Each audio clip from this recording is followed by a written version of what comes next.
Alors, Michel Roux, bonjour. Très heureux de recevoir un confrère et ami et fils de deux journalistes que j'ai bien connus aussi, Madeleine et François, et toute l'amitié que j'avais pour eux ressurgit à travers votre présence. Ça me touche Ouais. et je vous remercie pour votre invitation.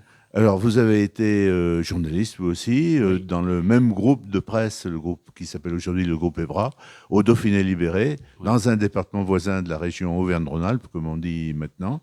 Là, vous étiez chef d'agence, hein, c'est-à-dire pas forcément pas forcément une spécialisation, mais Oui. plutôt J'ai été chef généraliste. d'agence et chef de service aussi. Oui, Donc là, j'avais une spécialité, en l'occurrence les sports. C'est un domaine de prédilection pour moi. Et j'avais débuté effectivement à la rédaction sportive à Saint-Étienne, voilà. à la Dépêche Loire-Martin. Voilà, Et on s'est après, souvent effectivement, j'ai croisés migré à dans la la Drôme tribune et de presse. l'Ardèche, voilà, au Dauphiné Libéré. Et à votre retraite, eh bien, vous êtes revenu vivre à Saint-Étienne Oui. et la passion pour la SS, pour les Verts, est restée totale, Ouais. malgré C'est cette pas, période et malgré des différents aléas Elle ne sportifs. s'étiole pas, elle ne Euh, s'érode pas au fil des années et parfois de saisons décevantes. oui, Mais la passion, elle est là, la flamme, elle ne s'éteint pas. Et pour les Verts et pour Saint-Étienne, j'ai deux sœurs qui sont plus aînées que moi, qui ah ont oui, aussi quitté Saint-Étienne rapidement après leurs études et qui sont revenues aussi passer leur d'accord. retraite à Saint-Étienne, qui vivent à Saint-Étienne. Je pense que Saint-Étienne, c'est une ville qui n'est pas tout à fait comme les autres, Hmm. où il y a un vrai attachement et une vraie fidélité, des valeurs qu'on véhicule. Alors ça peut paraître un peu désuet, suranné ce que je dis, mais je le ressens vraiment. Et ben, moi j'ai suivi le mouvement volontiers parce que bon, se retrouver ici dans notre ville, ben, ça voulait dire quelque chose pour nous, quoi. Et vous êtes bénévole à la SS, notamment pour des visites commentées du stade, qui font partie des attraits touristiques de la commune, Bien peut-être sûr. aussi du musée des Verts aussi, qui est Voilà, le un musée autre des Verts équipement. et le stade Geoffroy Guichard, Oui, le fondateur et le conservateur du musée, Philippe Gastal, une belle histoire aussi, hein, voilà, quelqu'un qui est qui- du Midi, qui est exa- pharmacien, qui exactement, a travaillé à Monaco et qui vient habiter Saint-Étienne. complètement, et il parle du stade Geoffroy Guichard comme la tour Eiffel de Saint-Étienne. C'est vraiment un monument, hein. Je pense que le terme n'est pas galvaudé.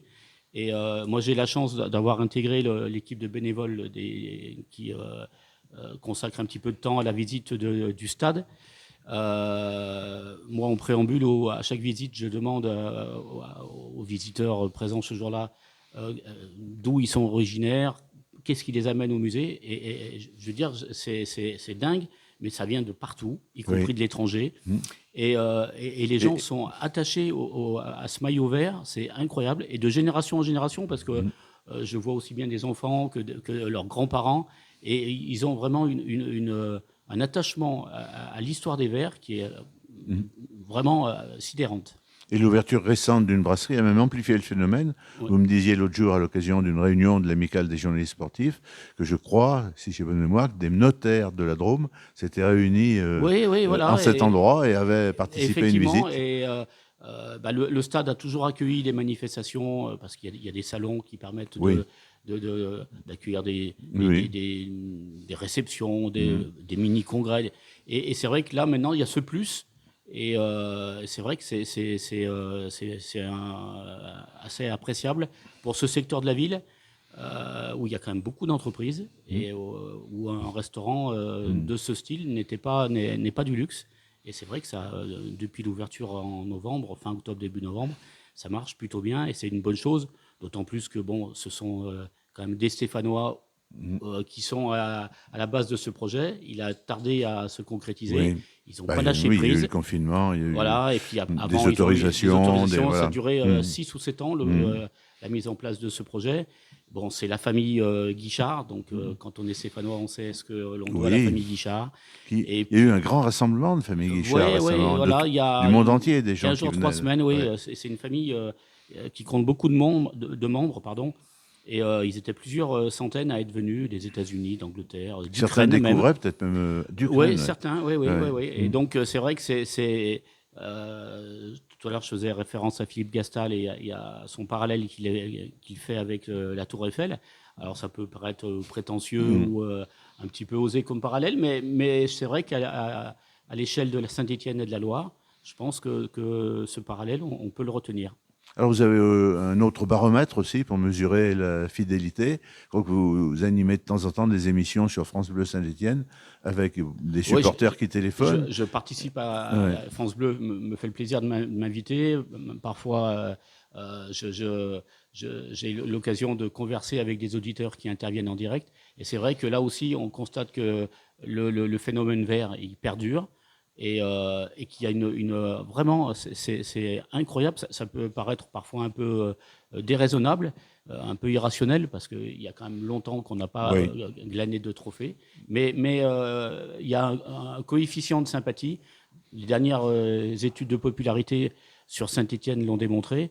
On est toujours dans le top 3 des clubs français en termes de popularité et on tangente l'Olympique de Marseille. C'est dire le poids que représente encore l'ASS en France. On ne peut pas ne pas aborder l'actualité qui est quand même, alors peut-être depuis quelque temps ça va un petit peu mieux, Oui. mais comment vous voyez les choses? Est-ce que la montée en Ligue 1, c'est presque impossible cette année? Oui, franchement, là, ça relève du fantasme. Donc Hein, la parce qu'on remontada, est, on ouais, va attendre un peu. il Ouais. faudrait faire 19 matchs, 19 victoires. En fait, c'est quasiment, enfin, Ouais. pas Oui, pas 15 impossible. victoires sur Impossible. 19. Enfin, bon, Ouais. ça paraît hautement improbable. En revanche, En revanche, on va peut-être éviter une descente qui serait quand même. qui serait dramatique et pour la ville et pour le club. Parce que là, effectivement, évoluer en national, ça veut dire que vous n'avez plus de droit TV, que la vente de loges, l'attrait de partenaires, de sponsors, là, considérablement, il s'effriterait. Et puis l'ASS, je le répète parfois, mais je pense que parfois les gens ne mesurent pas l'importance. C'est quand même 300 salariés, Oui, 300 oui, personnes en CDI. À l'échelle de la Loire, c'est pas à oui. vous que je vais l'apprendre, ça Ouais, c'est compte. vrai. Il y a aussi tous les gens qui travaillent pour l'ASS, qui Mm. sont des partenaires extérieurs, ne serait-ce que les soirs de match, traiteurs, Bien sûr. hôtesses, La boutique des serveuses. verres. Voilà. Et donc, sur Saint-Étienne, c'est pas négligeable, loin s'en faut. Et ça draine beaucoup de monde, ça draine du business également. Donc, oui, il faut absolument éviter cette descente. Mais là, je pense que les dirigeants actuels, le triumvirat dont on parle, Soukas, Perrin, Rustem, avec les actionnaires, notamment Roland Remeillet, ont fait le nécessaire pour doter l'équipe de joueurs de qualité. Ça s'est ressenti rapidement, puisqu'on reste sur 2 victoires, certes Oui. des victoires étriquées, mais des victoires Mm. Mm. qui comptaient beaucoup. Mais maintenant, il faut enclencher, Un petit peu plus il faut d'espoir. poursuivre sur cette série. On a un mois de février, a priori, favorable en termes de calendrier, avec Oui. 3 réceptions Mm. et un seul déplacement à Nîmes, qui est la lanterne rouge de Oui. la division. On peut espérer, sur ces matchs-là, prendre des points, mais bon, on va y aller step by step. Et pour le moment, essayer de sortir la tête hors de l'eau, parce qu'à ce jour, on est toujours quand même 18e et relégable. Et donc, il faut encore, il Oui. faut pas lâcher le morceau. Il y a du mieux, c'est évident. Et ce mieux, il est sensible. Tout le monde l'attendait, parce que Saint-Étienne, 20e de Ligue 2, c'était pas sa place, et c'était loin du compte.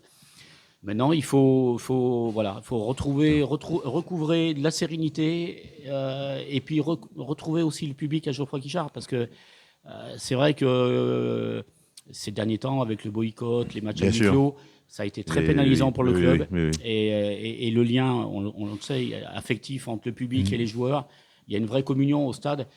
Et là, c'est vrai que depuis le début de la saison, ça s'est On un va petit peu terminer, étiré. Michel, Oui. parce que je sais que vous êtes passionné et Oui. le temps passe très vite avec vous. On voudrait terminer parce que vous avez écrit aussi un livre Oui. qui se passe dans le milieu du football, mais Oui. dans une autre ville que vous aimez bien, je pense, une ancienne ville minière et qui est plutôt excellente cette année. Hein, c'est la Ouais. ville de Lens. C'est ça, Lens. Alors bon, Donc on va peut-être essayer de joindre les. ouais, en fait. Et les supporters s'entendaient bien en plus. Exactement. Il y a une vraie amitié sincère entre les clubs de supporters de Lens et de Saint-Étienne.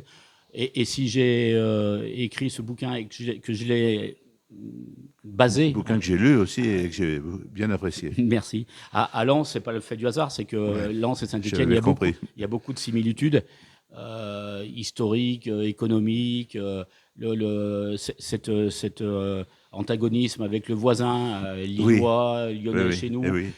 cette passion pour le football, où le club est vraiment un emblème auquel on se réfère. Beaucoup de supporters aussi chez eux. Voilà, dont on est très fier. Donc voilà, j'ai écrit un polar dans le monde du football, mais qui se déroule dans le Nord, mais qui aurait pu effectivement se passer dans la Loire et concerner nos voisins lyonnais. Merci beaucoup, Michel, d'être je vous en prie. parler au micro et aux caméras de 40 Merci beaucoup de votre TV. invitation.